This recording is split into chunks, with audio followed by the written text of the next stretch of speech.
でもどんな時でも私は賛美を決してやめることない。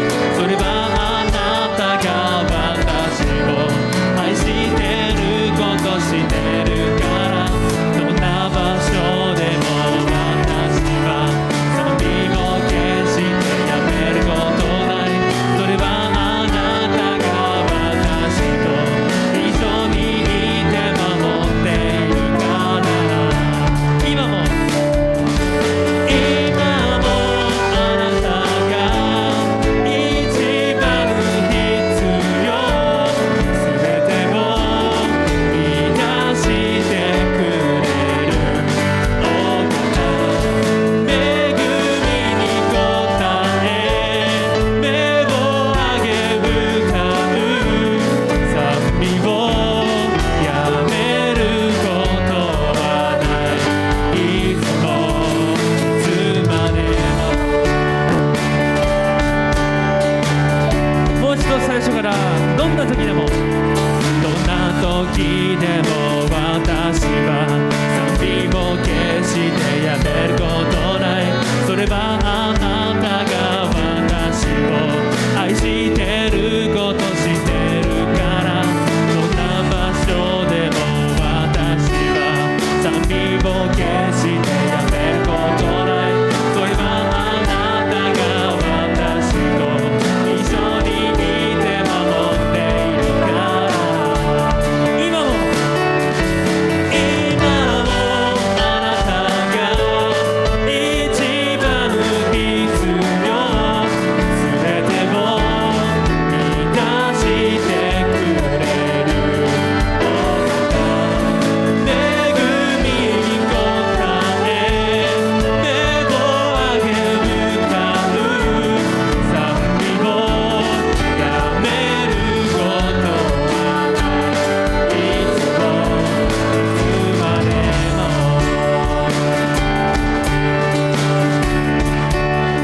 賛美は永遠に。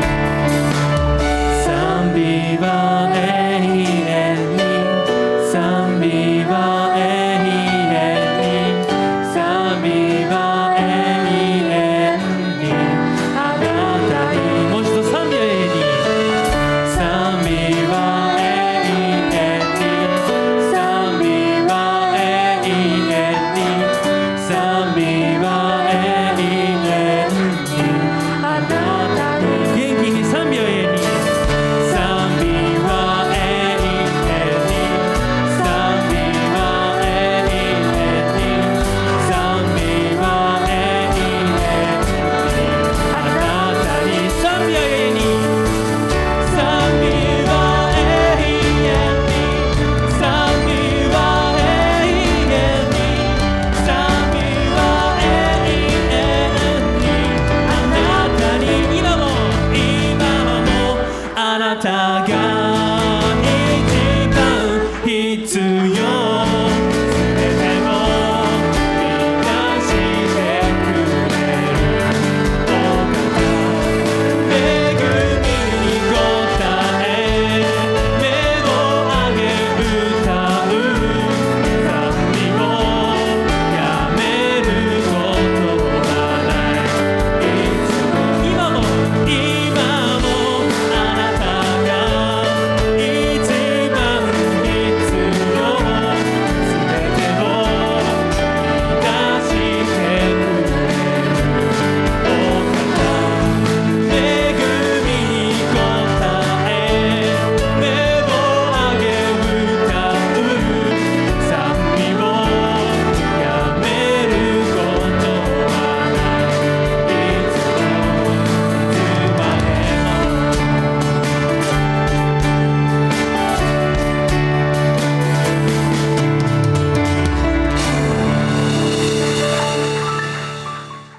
지난 시간에 우리는 소년 사무엘이 하나님께 제사장으로서 선지자로서 이렇게 선택받는 그런 장면을 우리가 보았습니다. 先週私たち少年のサムエルが神様に祭司であり預言者として呼ばれるそのようなシーンを見てきました。 사무엘을 선지자로 세웠다는 것은 뭐냐면 하나님께서 사무엘을 통해서 이스라엘이라는 백성을 다스리겠다는 이야기예요. 神様がサムエルを預言者として立てられたということは、イスラエルの民を、サムエルを通して導かれるという意味なんです。 하나님께서 사무엘을 통해서 이스라엘을 다스리겠다고 했는데 神様はサムエルを通して、イスラエルを導くと言われましたが、 이스라엘 백성들은 만족하지 않았어요. イスラエルの民はそれで満足しなかったんですね。 하나님이 아니라 이방 나라들처럼 사람을 왕으로 세워서 왕을 통해서 우리가 통치를 받겠다고 하는 마음이 있었던 거예요. 神様ではなく違法の民のように、人間の王を立てて、支配してほしかったんです。 그러니까 보이지 않는 하나님이 아니라 보이는 인간 왕을 세워서 우리를 다스려 주십시오 하는 마음이 있었다는 거예요. ですから見えない神様ではなく、見える王を立てて、自分たちを導いてほしかったんです。 그래서 인간 왕이 우리 재산과 우리 가족을 지켜줬으면 하는 그런 바람이 있었던 것이죠. ですからその人間の王が自分たちの財産、自分たちの家族を守って欲しかったんです。 이스라엘 백성들에게 하나님은 진정한 왕이시며 하나님이시잖아요.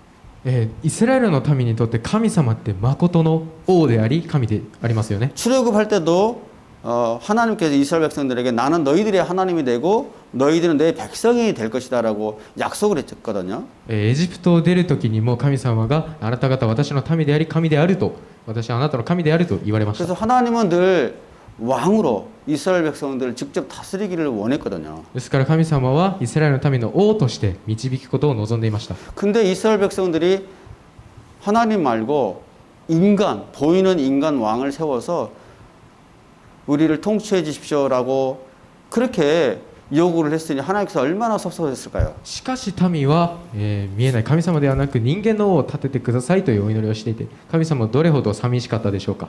하나님은 우리 인간들 이스라엘 백성들하고 정말 친하게 친밀하게 이렇게 지내고 싶었는데 하나님이 아니라 인간 왕을 세워달라고 하니 정말 마음속에 정말 섭섭함이 굉장히 컸을 거예요. 神様大好きな民と密接に過ごして、交際を続けていきたかったんですが、民は、神様ではなく人間の王を立てたかったんです。 근데 사람들이 인간을 왕으로 세워달라고 한 것은 좀만 생각해 보면 굉장히 어리석은 행동이었어요.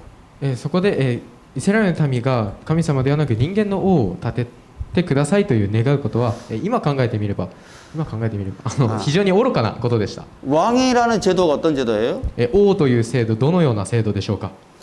인간을 왕으로 세우면 내가 그 왕의 백성이 되고 종이 된다는 이야기거든요. 人間の王を立てれば私がその人の民となり奴隷となるという意味です。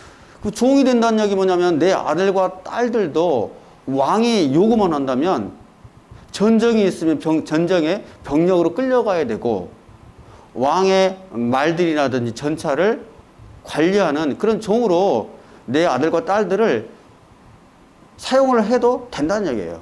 王の奴隷になるということは自分たちの息子娘すらも、王のために使われたり戦争に連れて行かれたり、もうどうにでもなっていいということを言っているんです。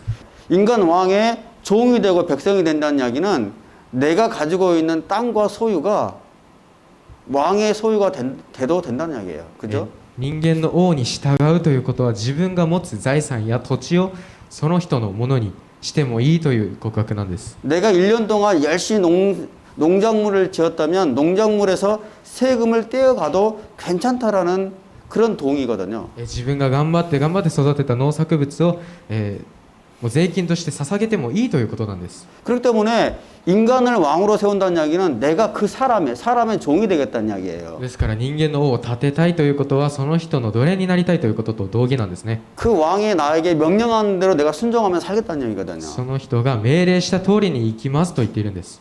근데 여러분들도 역사를 통해서 보지만 인간 왕들이 백성들을 늘 너그럽게 대하지는 않잖아요. しかし皆さんが知っている通り歴史の中でも現れている通り、王が民をいつも優しく、扱っているわけじゃないですよね。 그렇게 착취를 당하고 또 자기 딸과 아들들을 빼앗기고 죽음을 당해도 된다라는 그런 동의였기 때문에 굉장히 어리석은 선택이었고 행동이었던 것이죠. 搾取されても自分の息子や娘を取られても、大丈夫とということを、始めようとしているんです。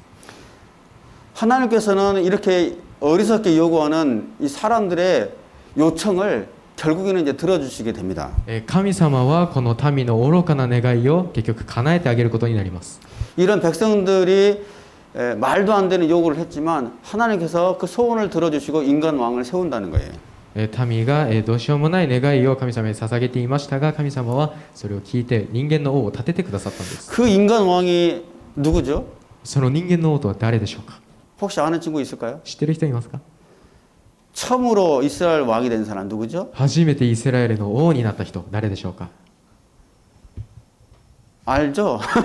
모르는 게 知ってます 아니라 よね。 예. 질문을 내가 하는 이유는 여러분들의 눈이 점점 흐려지고 있기 때문에 질문을 던졌습니다. 質問する理由は皆さんの目が少しずつ小さくなっていってたのに質問しました。 인간 왕, 최초의 왕은 사울이죠. 最初の王はサウルですね。 사울은 이스라엘 백성들 12지파 중에서 가장 작은 지파인 베냐민 지파 사람이었어요. サウルは12部族の中で最もちっちゃいベニヤミンの部族でした。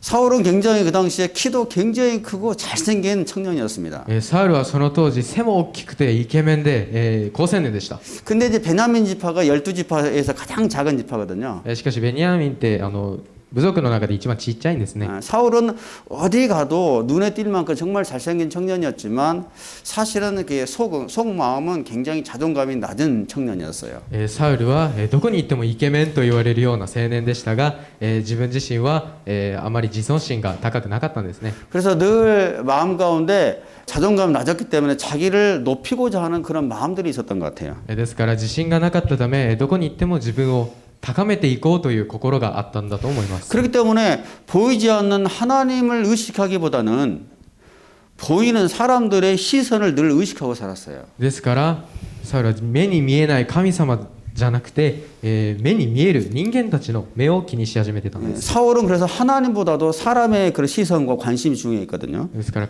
サウルは神様の視線よりも人間の目を大切にしました。 그러다 보니까 사울을 하나님께서 왕으로 세웠음에도 불구하고 사울은 늘 하나님의 말씀에 귀를 기울이지 않았어요. そうやっていくうちにサウルは神様の言葉じゃなくて人間の言葉に耳を貸し始めました。 하나님의 명령에 순종하기보다는 사람들의 시선과 표정을 보면서 늘 행동하고 그렇게 살았거든요. 神様の言葉に従順するのではなく、人々の目や視線や表情を見て判断していたんです。 그래서 하나님의 말씀에 귀를 기울이지 않고 살았기 때문에 하나님께서 책망을 하게 되면 그것에 대해 진심으로 회개하는 마음이 없었어요. ですから神様がサウルにそれはダメだよと言っても、サウルは心からの悔い改めをすることはなかったんです。 하나님께서 사무엘을 통해서 사울에게 이야기를 하게 되면 늘 변명하기 바빴어요. 神様がサムエルを通してサウルに語りかけた時にサウルはもう言い訳しかしなかったんですね。 이렇게 하나님의 말씀에 순종하지 않는 사울을 보고 사울에게 왕으로 기름 부었던 사무엘 선지자의 마음도 굉장히 아팠어요. そのように従順することのなかったサウルを見て、その人に安守した油注いだサムエルも非常に心を痛めました。 그래서 사실은 사울이 이렇게 계속 하나님의 말씀에 불순종하니까 사무엘이 죽을 때까지 사울을 안 만났어요. ですからサムエルはサウルの不従順のためにその人サウルを死ぬまで見ることがなかったんですね。 굉장히 가까운 데서 걸어서 몇 킬로도 안 되는 거리인데도 불구하고 사무엘이 사울을 절대 보지 않았어요. 非常に近い距離歩いて何キロ数キロしかないその距離にいたんですけど、そこで会わなかったんですね。 뿐만 아니라 하나님께서도 사울을 왕으로 세웠는데 사울이 계속 불순종하는 모습을 보고 하나님도 굉장히 그 사울을 왕으로 세우신 것을 후회를 했습니다. それだけではなくサウルが非常に不従順を続けるため神様もまた非常に後悔されました。 그래서 하나님께서 굉장히 슬퍼하시고 사람들에게 보기에 좋은 왕이 아니라 내 마음에 합한 사람을 선택해서 왕으로 세워야 되겠다라고 생각하신 거예요. 神様は心を痛めて、次は人間の目にかなう王ではなくて自分の神様の心にかなった、人を立てようと思われました。 그 두 번째 왕이 누구입니까? では2番目の王誰でしょうか？ 다윗 왕이죠. ダビデですよね、 다윗 왕을 그렇게 해서 하나님께서 세우게 됩니다. そのようにしてダビデを王として立てることになります。 여러분 다윗 왕은 어떤 사람이에요? 皆さんダビデってどういう人だったでしょうか。 베들레헴이라는 아주 작은 동네에서 살던 목동이었어요. ベツレヘムというところで、育った羊飼いでした。 사람의 눈에 전혀 띄지 않았어요. 人の目につくことなかったんですね。 사울은 사람의 눈에 가장 먼저 띌 만큼 잘생기고 키가 큰 청년이었는데 サウルは人々の目に、すごいイケメンで背高くていい人だったんですけど、 다윗은 사람의 눈에 전혀 띄지 않았어요. ダビデは全然そんなことなかったんです。 근데 하나님의 눈에 띈 청년이었어요. 시카시. 소년이었어요. 神様の目に留まった人だったんですね。 그 사람에게 두 번째 왕으로 기름을 붓습니다. その人に2番目の王として油を注ぎました。 그래서 이스라엘이라는 그 나라에 하나님의 군대에 굉장히 용기가 있는 용맹스러운 장군이 됐습니다. そのようにしてイスラエルの、非常にイスラエルの軍の将軍として、勇敢な軍曹として立てられました。 굉장히 용맹스러운 용사였는데 勇気のある勇士だったんですが、 무엇보다도 하나님을 진심으로 예배하는 예배자였어요. 何よりも神様に真実に心から礼拝捧げる礼拝者でした。 다윗이 하나님을 얼마나 사랑했는지 여러분 이제 다음에 또 듣게 되겠지만 시편을 보게 되면은 목동 생활하면서 들판에서 잠을 자고 하면서 쓴 노래들이 시편이에요. ダビデがどんだけ神様好きだったのか、もうダビデがもう寝転びながら歌ったその歌が詩篇になっているんです。 그래서 다윗은 정말 양을 치는 목동이면서 또 용맹스러운 용사이면서 하나님을 진심으로 찬양하는 예배자였습니다. ですからダビデは、真実な礼拝者であり、また羊飼いであり、また勇敢な将軍でした。 그래서 지금까지 지난번 우리 사사기를 배웠는데 사사기는 하나님께서 통치한다는 신정 시대라고 한다면 사무엘 상하는 이제는 인간 왕을 세워서 왕의 통치가 되는 왕정 시대라고 우리는 이해할 수가 있어요. そして四式、私たちが見てきた四式は神様が導かれる神聖時代と言って、サムエル第一代には人間がイスラエルを導く王政時代となりました。 다윗 하면 여러분들 제일 먼저 떠오르는 게 뭐예요? ダビデと言ったら皆さん何を思い浮かべるでしょうか。 여러분들 동화책에서도 늘 제일 먼저 보는 게 있죠. 스토리. 皆さん童話の中で一番最初に見るものありますよね。 골리앗과의 블레셋 장수인 골리앗과의 싸움이잖아요. ゴリアテとの戦いですよね。 물매를 던져서 단번에 골리앗을 무너뜨립니다. 石を投げてゴリアテを一瞬にして倒してしまいます。 그거를 통해서 이스라엘 백성들 많은 블레셋 사람들 상에 그 안에서도 일약 스타가 되는 거죠. そ 단번에. して多くの人々ペリシテやイスラエルの中で急にスターとなるんですね。 동시에 굉장히 스포트라이트를 받는 스타가 됐지만 사울에게는 굉장히 시기와 질투심을 받게 되었습니다. 人々には非常に注目されるスターでしたが、サウルにとっては、もう嫌な嫉妬を抱くような人でした。抱けるような。 사울은 늘 인간에게 주목받기를 원하는 사람이었거든요. サウルはいつも目立ちたがりでした。 근데 다윗이 주목을 받기 시작하니까 질투가 나는 거죠. なのにダビデが急に、人々の注目を浴び始めたので嫉妬したんですね。 그래서 사울의 마음에는 어떤 마음이 생겼을까요?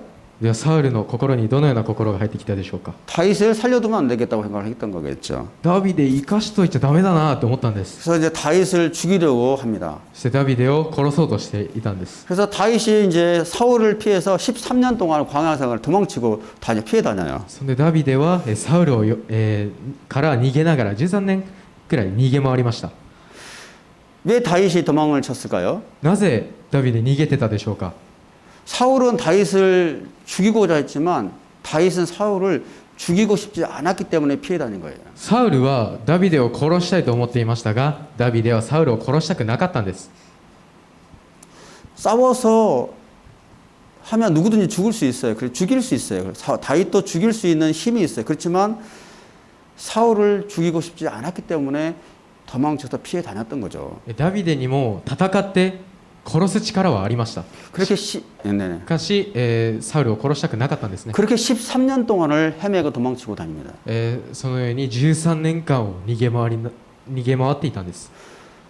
왜냐하면 사울은 어찌됐든 악한 왕이었지만 하나님께서 기름 부어주신 왕이었기 때문에 그렇습니다. なぜならサウルもまた、悪い王ではありましたが神様から油注がれた王であったためです。 이렇게 다윗은 늘 사람이 아니라 하나님을 늘 의식하면서 악한 왕도 하나님께서 세우신 거기 때문에 하나님을 의식하면서 살아갔던 사람입니다. ダビデは、人間の目ではなく神様の、神様を意識しながら、サウルもまた神様から油注がれた人だと神様を意識しながら生きていました。 그렇게 13년을 도망치다가 결국에는 사울이 블레셋과의 전쟁에서 갈보아 산이라는 곳에서 죽게 됩니다. そのようにして、13年間逃げている間にサウルはペリシテ人との戦いの中で 길보아 산. 山で、死ぬことになってしまいます。 그렇게 해서 이제는 다윗이 드디어 30세의 왕이 됩니다. でやっとダビデが30歳になった時に王となります。 그래서 30살이 돼서 40년 동안 이스라엘을 다스리는 왕이 되거든요. で30歳になって40年間、イスラエルを導く王となりました。 근데 이제 주목해서 볼 것은 뭐냐면 어린 시절 양을 치던 목동이었잖아요. ここで注目すべきところはダビデって幼い頃羊飼いでしたよね。 그래서 다윗은 늘 들판에서 양들이랑 같이 잠을 잤어요. ですからダビデはいつも、そこら辺の野原で、羊たちと共に寝ていました。 그러고 난 다음에 이스라엘 위해서 싸움을 했는데도 불구하고 사울에게 시기질투를 받아서 도망을 치면서 산에 있는 동굴 속에서 늘 살았거든요. そして、サウルに嫉妬され、逃げ回りながら今度は洞窟などで過ごしました。 그래서 들판에서 살고 광야의 동굴에서 살던 다윗이었습니다. ですから野原で寝てまた荒野の洞窟などで寝たダビデでした。 그리고 전쟁을 하게 되면 그 군사들과 함께 전쟁터에서 늘 잠을 자던 사람이에요. そして戦争になればそこの軍人たちと共に戦場で寝ているような生活でした。 이제는 다윗이 왕이 됐단 말이에요. これでダビデは王となりました。 그럼 다윗은 어디에서 살게 됐을까요? ではダビデはどこで寝るでしょうか。 화려한 왕궁에서 살게 됐습니다. もう豪華な王宮で寝ることができるんですね。 근데 왕궁에서 살다 보니까 마음에 찔림이 온 거예요. でも王宮で過ごしているとなんか心に違和感があったんです。 하나님의 그 언약궤가 있는 하나님이 임재하시고 계신 곳을 보니까 나는 왕궁에 살고 있는데 하나님은 초라한 텐트 천막 안에서 살고 있다라는 마음이 들었던 거예요. 神様の箱が置いてある幕屋を見たらちょっとボロかったんですね。そこで神様が来るんかと思ってました。 나는 이렇게 목동으로서 양들과 들판에 살고 광야에서 동굴에 살다가 전쟁터에서 그냥 병사들이랑 살다가 어쩌다가 왕이 돼서 이렇게 화려하고 안락한 곳에 살고 있는데 하나님은 아직도 초라한 낡은 천막 속에서 계시는 것이 굉장히 마음속에 불편함이 있었던 거예요. 自分はこうやって野原や洞窟やもう戦場やらで寝ていて今は王宮でなんやかんや王となって王宮で住んでいるのに神様はいまだにあのボロい幕屋の中で過ごしておられると考えたんです。 그래서 다윗이 무슨 생각을 했을까요? ダビデってどう思ったでしょうか。 아, 하나님께 집을 지어 드려야 되겠다 이 생각을 한 거예요. 神様の家を作ってあげようと思ったんです。 참 기특하죠? もう偉いですよね。 네. 다윗은 그렇게 늘 하나님을 생각하고 살던 사람이에요. ダビデはそのようにいつも神様を見ていた人です。 근데 하나님께서 이 이야기를 들었어요. 이 이야기를 듣고 너무 감동을 했어요, 하나님이. その中で神様がそのダビデのその心を聞きました。すごい感動したんです。 그 다윗의 마음, 다윗이 하나님의 집을 지어 드리겠다고 하는 그 말을 들은 하나님 너무 감동해서 나단이라는 선지자에게 다윗에게 이렇게 이야기를 합니다. その神様がそのダビデの心を見て自分に家を建ててくれるという言葉を見て感動してナタンという預言者を通して語られます。 네가 나를 위해서 내가 있을 집을 지어줄 수 있겠느냐? あなたが私のために私の住む家を建てようというのか。 지금까지 내가 이스라엘 백성을 이집트에서 이끌어낸 그날부터 오늘까지 집이 있었던 적이 없었다. 私はエジプトからイスラエルの子らを連れて登った日から今日まで家に住んだことはなく天幕に幕屋にいて歩んできたのだ。 집이 있었던 적도 없었고 광야에 장막, 성막을 거쳐서 이리저리 옮기고 다녔다. 家があったわけではなく、幕屋を通して、あちこちにいたということですね。 내가 살 집이 없어도 내가 누구에게도 왜 나에게 백향목처럼 화려한 집을 지어주지 않느냐라고 말한 적이 없었다. 이렇게 이야기를 해요. その幕屋にいても誰一人自分に、なぜその神様の家を建てないのかと聞いた者は一人もいなかったと。 여러분, 하나님께 집이 필요할까요? 皆さん、神様って家が必要でしょうか？ 하나님은 온 천지가 다 하나님께서 만드신 곳인데 하나님께서 집이 필요할까요? 神様にとってこの世のすべてが神様を作られた場所であり家であるのに必要でしょうか？ 다윗이 살고 있는 아무리 화려한 왕궁이라도 하나님께는요 나무집이나 돌집과 똑같은 거예요. ダビデの住む豪華な王宮でも神様から見たらもう木の家や石の家と変わらないですね。 아무리 인간이 엄청난 빌딩을 짓고 엄청난 왕을 지어서 하나님 이제 이곳이 아버지 집이니까 사십시오라고 해도 どれほど高級なビルを建ててここが神様の宮ですと言っても 하나님이 보시기에는 돌집이에요, 돌집. 神様が見たら石の家と変わらないんですね。 지푸라기 같은 집, 나무집이란 말이에요. もう藁の家、木の家なんです。 근데 하나님께서 다윗이 하나님을 생각해서 집을 지어준다고 하니까 마음이 너무 흡족했던 거예요. しかしダビデが神様のために家を建てたいというその気持ちが嬉しかったんです。 하나님은 그렇지만 여러분들 생각해 보면은 우리가 출애굽 때도 제가 말씀드렸지만 이 텐트를 딱 만들어 가지고 작은 공간을 만들어서 하나님께서 내가 너희들을 그곳에 내가 만나겠다고 이야기했잖아요. 神様を見ていくと、出エジプトで言いましたけど、テントを張ってその中に神様の箱を置いて私がそこにいるとそこで会おうと言われました。 이게 온 우주를 다 통치하시는 하나님이 이 조그마한 천막집에 와가지고 내려와서 인간을 만나 주셨던 것은 하나님이 그만큼 우리 인간을 사랑하시고 겸손하신 거거든요. 全宇宙を支配される神様がその小さな幕屋に降りてこられて私たちと会ってくださるというのは非常に謙遜な愛なんです。 그런데 다윗이 그럼에도 불구하고 하나님을 생각해주고 집을 지어주고 있다고 하니까 하나님의 마음에 감동이 있었던 거예요. しかしダビデがその中で神様のために家を建てたいというその気持ちに感動したんです。 그래서 오늘 말씀을 하나님께서 이야기를 합니다. そして今日の御言葉を神様が語られます。では日本語で共に読んでいきましょう。それは私が我が民イスラエルの上に裁き司を任命して以来のことである。こうして私はあなたにすべての敵からの安息を与えたのである。主はあなたに告げる。主があなたのために一つの家を作ると。あなたの日数が満ち、あなたが先祖と共に眠りにつくとき、私はあなたの身から出る世継ぎをあなたの後に起こし、彼の王国を確立させる。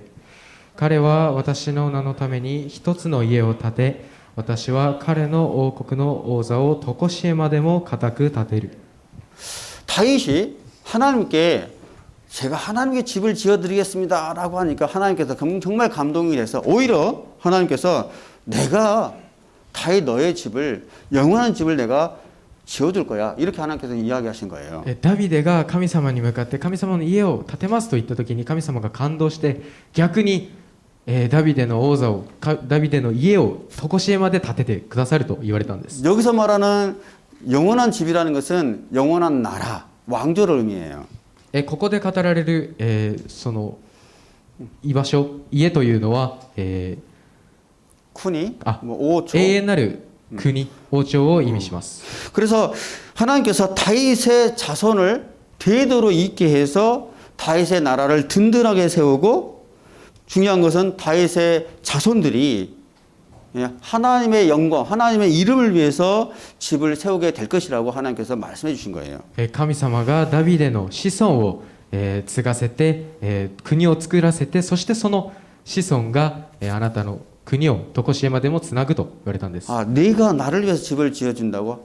あなたが私のために家を建ててくれるのか 오히려 내가 너를 위해서 영원한 나라를 세워줄 거야. 이렇게 이야기를 하신 거란 말이에요. 逆にあなたのために永遠なる王国を建ててあげると言われたんです 근데 여기에서 우리가 생각해 볼 수 있는 것은 이 영원한 집이라는 게 나라를 의미하는데 다윗의 왕조를 의미하는데 이것이 어떤 뜻일까 곰곰이 한번 생각해 볼 필요가 있어요. しかしここで私たち考えないといけないんですがダビデの王国が続くということについてです 다윗의 말을 듣고 엄청 하나님께서 감동 먹고 다윗의 집을 지어준다고 했는데 이 집이 무엇인가를 생각해 보자는 거예요. ダビデが家を建てるというその言葉に感動して作ってあげた永遠なる王朝とは何かを考えるべきなんです 우리가 하나님께서 하나님의 말씀이 보통 계시의 말씀이고 예언의 말씀인데 神様の言葉って普通お告げや予言の話なんですが 이 예언이라는 것은 두 가지로 우리가 생각해 볼 수가 있어요. この予言には2つ考えることがあります 그 예언대로 가깝게 역사적으로 곧 일어날 일이기도 하면서 その予言の通りに少し後に歴史の中で起こったことでもあり 먼 미래에 이루어질 말씀이기도 한다는 거예요. 遠い未来に叶えられる約束でもあるんです 우리가 이렇게 덕보기가 있고 만원경 있잖아요. 만원경. 私たち虫眼鏡と望遠鏡がありますよね 그래서 예언을 듣게 되면은 가까운 곳에 일어날 것, 덕보기로 봐야 될 게 있고 で予言の中にはこうやって虫眼鏡で見なきゃいけないものがあり 만원경을 통해서 먼 곳을 봐야 될 때도 있단 말이에요. 望遠鏡を通して遠くにあるものを見なきゃいけない時もあるんです 그래서 예언은 항상 가까운 역사 속에서 일어난 일과 앞으로 지금 당장 일어날 일은 아니지만 앞으로 먼 미래에 일어날 일 두 가지로 해석해서 봐야 된다는 거예요. ですから予言は近くにある近い歴史の中にある事実や、遠くにある、約束について見なきゃいけないんです 하나님께서 그랬잖아요. 네 자손을 통해서 영원히 무너지지 않을 집을 짓겠다고 그랬잖아요. 하나님. 神様はあなたの子孫を通して、崩れない、永遠なお家を建ててくださると言いました 그 너의 자손, 아들은 누구이며 영원한 집이 무엇인가를 생각해 보자는 거죠. その息子とは誰かその永遠の王国とは何かを考えるべきなんです 이제 여기 오늘 사무엘 하에는 있지 않지만 역대기상을 보게 되면은 다윗의 아들 솔로몬에 대해서 이야기가 나와요. この第2サムエルには出ないですが、次のところにソロモンについての話が出てきます、 근데 다윗은 아까도 이야기했지만 전쟁터에서 싸움을 하면서 많은 사람을 죽이고 피를 흘렸던 사람이거든요. 先ほどもお話ししましたがダビデは多くの戦争の中で多くの人を殺した人です 근데 하나님의 성전, 하나님의 집은 거룩한 곳이기 때문에 피를 흘린 사람을 통해서 하나님께서 집을 짓지 하지 않겠다고 하셨어요. しかし神の宮は非常に清い場所なので人を殺した汚れた人の手からは作らせないと語られたんです 그래서 오히려 평화의 시대, 평화의 왕이 될 다윗의 아들 솔로몬을 통해서 집을 짓게 하겠다는 것이죠. ですから平和の時代であるソロモンの時代にその神の宮を建てると言ったんです 실제로 다윗의 아들 솔로몬이 왕이 되고 난 다음에 7년 동안 하나님의 성전을 짓습니다. 実際にソロモンが王になった後に7年間をかけて神様の家を建て上げます 근데 이제 문제는 조금 우리가 의문이 생긴다는 거예요. ここで少し疑問が湧いてきます 다윗의 자손을 세워서 영원히 무너지지 않을 나라를 세워주신다고 하셨는데 ダビデの子孫を通して永遠に崩れない王朝を建ててくださると言ったんですが 근데 솔로몬 왕 이후에 이스라엘이요 남쪽과 북쪽이 갈라지면서 쪼개지게 되고 BC 722년과 586년에 북이스라엘과 남유다가 멸망하게 되거든요. ソロモン以降の時代に、イスラエルがですね北イスラエルと南ユダに分かれて、紀元前722年と、紀元前586年に、どっちも滅んじゃうんですね 하나님께서 분명히 다윗의 아들을 통해서 집을 지켜야 하고 영원한 그 나라를 하나님께서 세워주신다고 했는데 이스라엘이 흔적도 없이 사라져버린 거예요. 멸망해버린 거예요. 神様ははっきりとダビデの子孫を通して、永遠なる王国を建ててくださると言ったんですがもうこの時代には滅んでしまったんですね 예루살렘 성전도 다 불태워지고 없어져 버린 거예요. エルサレム神殿すらも全部なくなりました 어떻게 된 것일까요? どうなってんでしょうか 하나님께서 다윗에게 말씀하신 그 약속을 하나님께서 어기신 걸까요?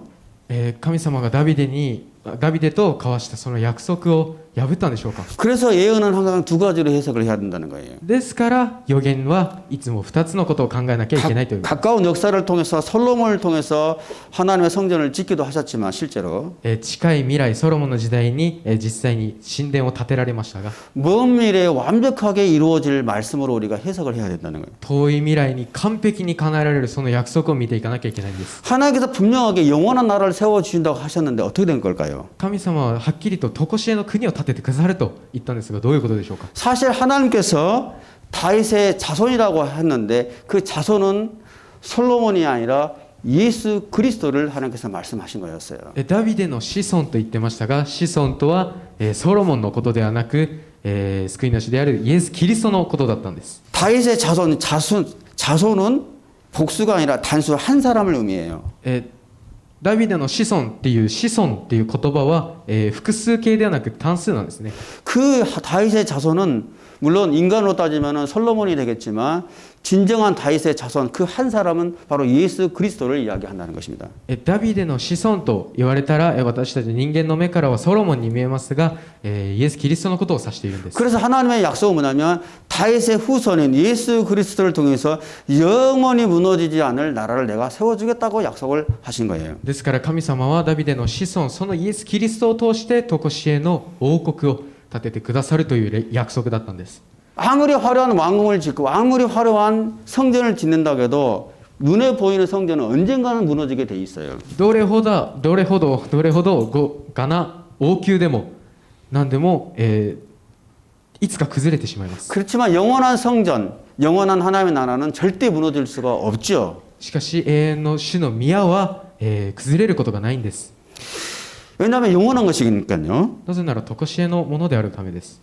사실 그 성전, 다윗의 성전이 누구입니까? ダビデの神殿とは성전. 誰のことを指しているでしょうか。 다윗이 성전을 지었는데 그 성전이 누구입니까? ダビデが神殿を建てたんですけど、それって誰のことでしょうか。 하나님께서 말씀하셨던 영원한 성전이라는 게 누구를 이야기하는 겁니까? 神様が語られた永遠の神殿とは何を指しているんでしょうか。 예수 그리스도가 성전이죠. イエス・キリストが神の宮なんです。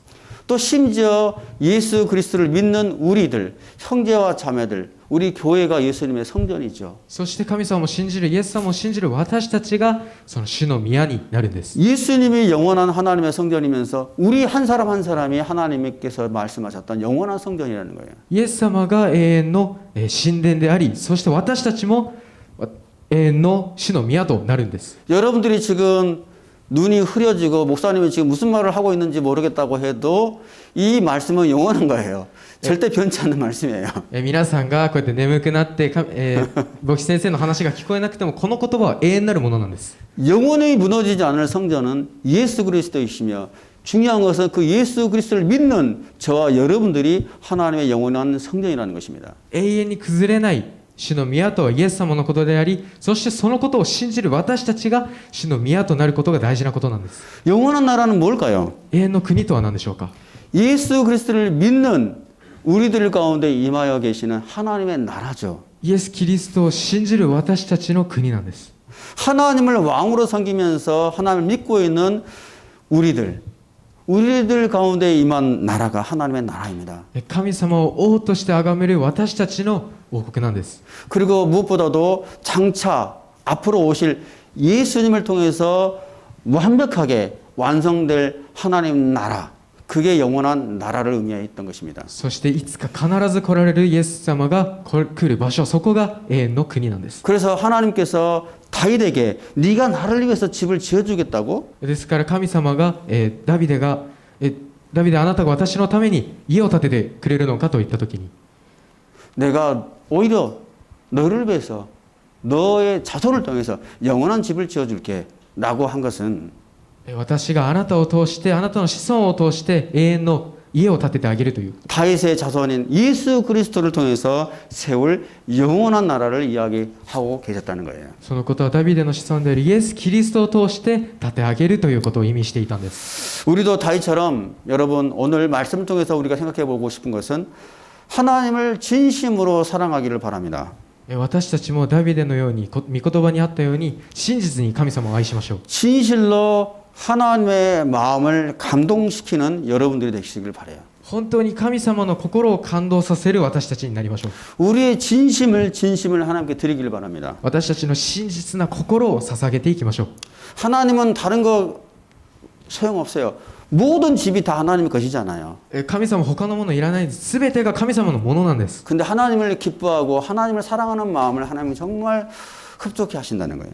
しかし神様を喜び神様を崇める私たちの心を神様は好かれます。 이런 진심으로 하나님을 사랑하는 마음이 있다면 어떤 작은 거라도 하나님은 다 만족하시고 기뻐하세요. 真実に神様を愛する心があればどんなに小さいことでも神様を喜ばれるんです。 하나님 제가 아버지를 위해서 하나님 영광을 위해서 이렇게 살고 싶습니다. 이런 고백, 한 고백, 작은 고백이라도 하나님은 그걸 귀담아 들어주신다는 거예요.